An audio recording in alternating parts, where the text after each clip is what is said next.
We're heading up to about 7 o'clock. Of course, when we get there, we have a nice tip, news, sports, all those good things. We're continuing, though, our discussion on disaster management. The national agenda started last week, and one of the things that came out that was a bit of news to me was that when you enter a shelter, you have to provide your own food for the first 3 days. After that, then it's up to the government to provide that food for you. And a man who has a very integral part in providing that food after disaster is here with us this morning. So let's say good morning to Barton Clark, who's the Chief Agricultural Officer and Chairman of Food and General Supplies Standing Committee of the Emergency Management Advisory. Good morning, Mr. Clark. Good morning, Barbados. How are you doing? And also with him, we have Simon Aline, who is a program officer who is making a return trip to morning, Barbados. Hi, good morning. How are you doing? Great. All right, so let's jump right into that. We've had a disaster, whether it be a hurricane, landslide.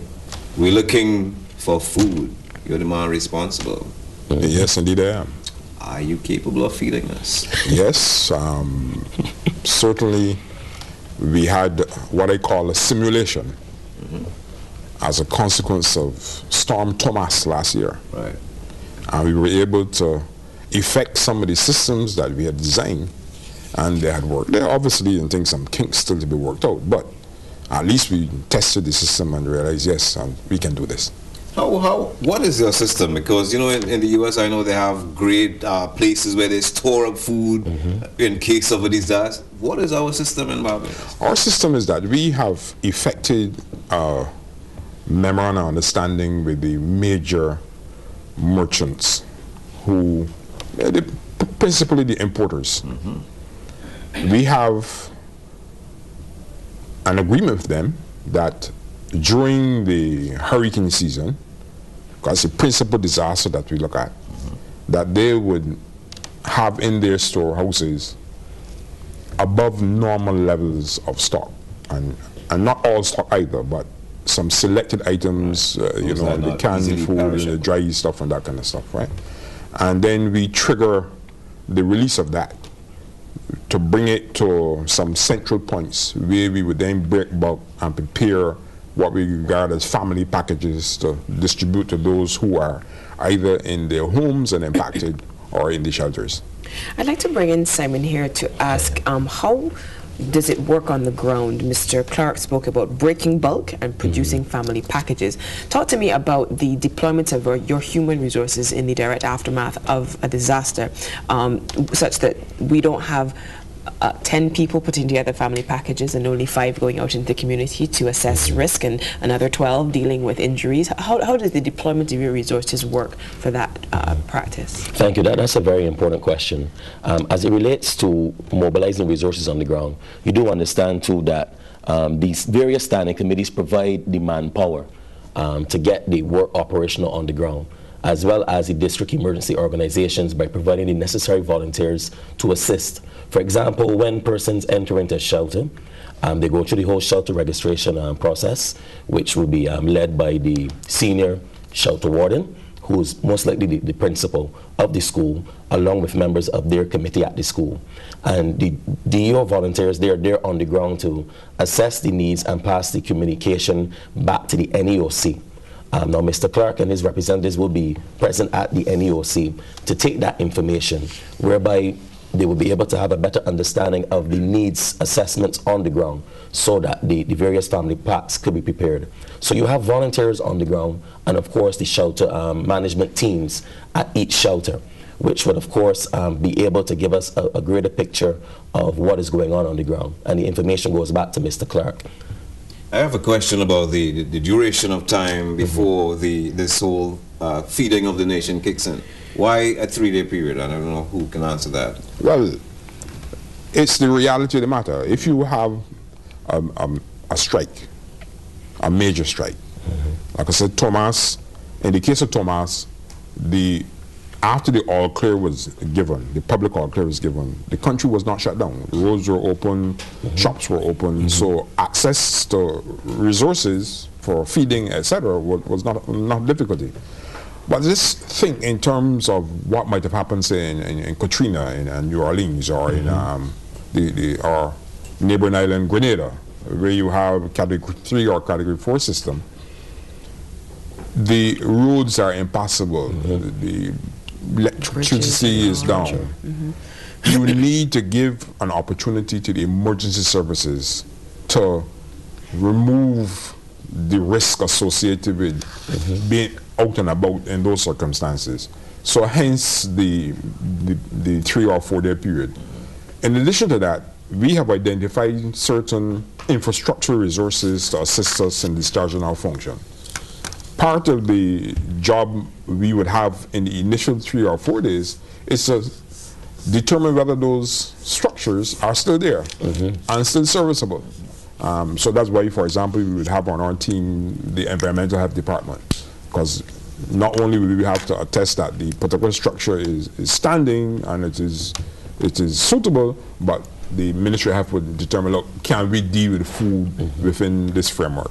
So that's why you need that particular period. So this figure could well be a fluid figure then? Oh yeah, depending upon the nature of the strike. Depending upon the nature of the strike. Do you also have protocols that will determine when that period of time is extended or shortened based on the severity of the disaster? Yes, certainly. This is something which is managed by the Department of Emergency Management, because that determines when the all clear is given, when the general public can be up and about. And so on. So that there's a protocol and so on for that. You know, Simon, we are focusing on the food security aspect of in the post-disaster period. But one of the things that is a constant cry in the aftermath of a disaster is the deployment of resources, human and physical, and perhaps we do not yet appreciate the logistical challenge it is to get all of the different arms of the web of the spider together, such that those who are most vulnerable are assisted or positively impacted. Maybe you can break down in the simplest of terms for the average person who may or may not be concerned about their safety during a disaster, what it takes for you to get that national rollout when people feel like they're most vulnerable. Okay, well, we know, let's look at, for example, with a hurricane, because we're in hurricane season, you know that leading up to the impact of a hurricane, the hurricane warning, of course, would be issued, and then followed would be the national shutdown order given, and then persons would be expected to return to their homes, etc., to brace for the impact of the hurricane. Now, during that time, the National Emergency Operations Center, which is housed at DEM, is stood up. So the major decision makers like Mr. Clark and the Chief Technical Officer from MTW, the Chief Educational Officer, for example, from the Ministry of Education, they're assembled at the NEOC. Now, their operatives, of course, would be on the ground. They will be on the ground, and they will be ready to be mobilized directly after the all clear is given. When the all clear is given is when we expect that services will start back as normal. But we do know, based on what happened with Thomas, that it takes a while for all of the systems to get back in place with regards to the utilities. There were some persons who, after Thomas, they didn't get their electricity back on within a couple of days, water, and of course, the telephone services. But what happens, of course, is that the volunteers play a very critical role. I always stress on the DEOs, because they're the ones who are already in the communities on the ground. And each DEO is supposed to have a satellite emergency operations center, which is basically a mirror image of the National Emergency Operations Center. So on the ground, they are gathering information. For example, they will say, okay, I am in St. Michael Northeast, in the area of Bush Hall Yard Gap. 40 houses are damaged, and 20 families need to be relocated. That information comes to us, and then from there we're able to mobilize the necessary resources to go out there and assist persons. But it's important for Barbadians to understand that an assessment on the ground must be done first before you go out there willy-nilly or haphazardly trying to stop every hole. You need to have a better picture of what is going on the ground, the areas that are vulnerable, the areas that are impassable, so that the resources can be deployed and be able to offer the assistance to the persons that need it. All right, so we have this memorandum of understanding with the merchants, and we have locations that are stockpiled with food. Yes. Worst case scenario, they are all affected, or Ministry of Health turned up and we can't save it. How far does our reach extend? Do we have a memorandum of understanding with countries outside? Do we have areas where ships can dock instead of the port? How far does it extend? If the systems in Barbados are not serviceable, the Caribbean Emergency Management Agency, they take over. Oh, okay. They have relationships with entities in the neighboring Caribbean islands, as well as with the Southern Command, USA Southern Command operating in Florida. We used to be able to have the services of the West Indies Guard ship, but you would have heard recently and think that is no longer available.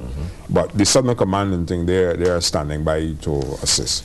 Now, in terms of a relationship with other countries and other entities outside of Barbados that we believe can lend a hand, this is the role for the Ministry of Foreign Affairs.